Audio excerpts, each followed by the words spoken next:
Welcome to Uma Siva kitchen. Today recipe நம்ம chicken gravy தாங்க. செம்ம அல்டிமேட்டாக இருக்கும் டேஸ்ட்டு. ஸோ நீங்கள் உங்கள் வீட்டில் சிக்கன் எடுத்திங்கன்னா இதை மாதிரி ட்ரை பண்ணி பாருங்கள். வாங்க வீடியோக்குள்ளே போகலாம். ஒரு கடாய் வச்சுக்கலாம். கடாய் நல்லா காஞ்சதும் ஒரு 4 to 5 ஸ்பூன்ஸ் ஆயில் போட்டுக்கோங்க. இது சிக்கனுக்கு கொஞ்சம் ஆயில் ஜாஸ்தியாக இருந்தால் தான் ரொம்ப டேஸ்ட்டாக இருக்கும். ஸோ நான் 4 to 5 ஸ்பூன்ஸ் போட்டிருக்கேன். எண்ணெய் நல்லா காயட்டும். எண்ணெய் நல்லா காயிற வரைக்கும் வெயிட் பண்ணுங்கள்.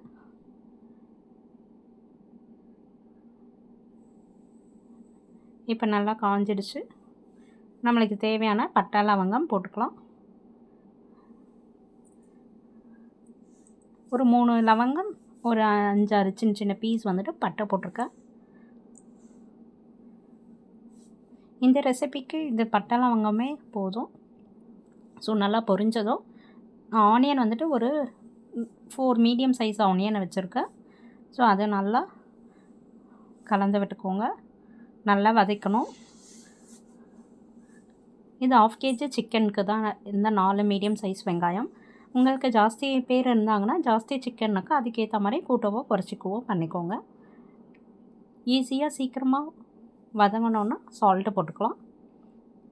ஸோ நல்லா சால்ட்டு போட்டு நல்லா வதக்கிக்கோங்க. நல்லா ப்ரௌனிஷாக வர வரைக்கும் வதக்கணும்.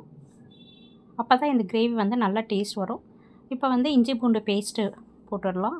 ஸோ அந்த கிளிப்பிங் எடுக்க மறந்துட்டேன். ஸோ அதனால் ஒயிட்டாக இருக்கு இல்லையா, அது இஞ்சி பூண்டு பேஸ்ட்டு தான், வேறு ஒன்றும் இல்லை. ஸோ அதை நல்லா வதக்கிக்கோங்க. நல்லா ப்ரௌனிஷாக வரணும்.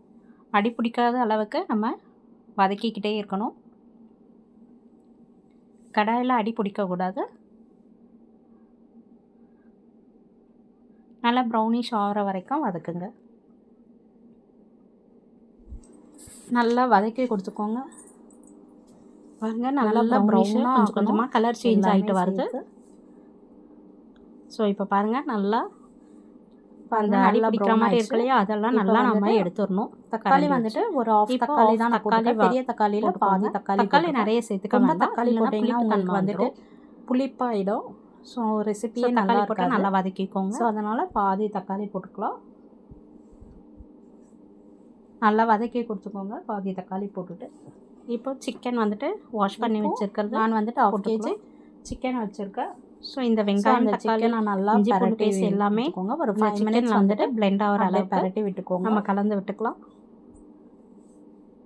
ஃபுல்லாக எல்லாம் ஸ்மாஷ் ஆகிற மாதிரி பார்த்துக்கோங்க. அந்த இஞ்சி பூண்டு பேஸ்ட்டோட நல்லா பிளெண்ட் ஆகணும். ஸோ அது வரைக்கும் நல்லா வதக்கி கொடுத்துக்கோங்க. நல்லா கலந்து விட்டுக்கோங்க. ஸோ ஃபுல்லாக சைடும் கலந்து விட்டதும்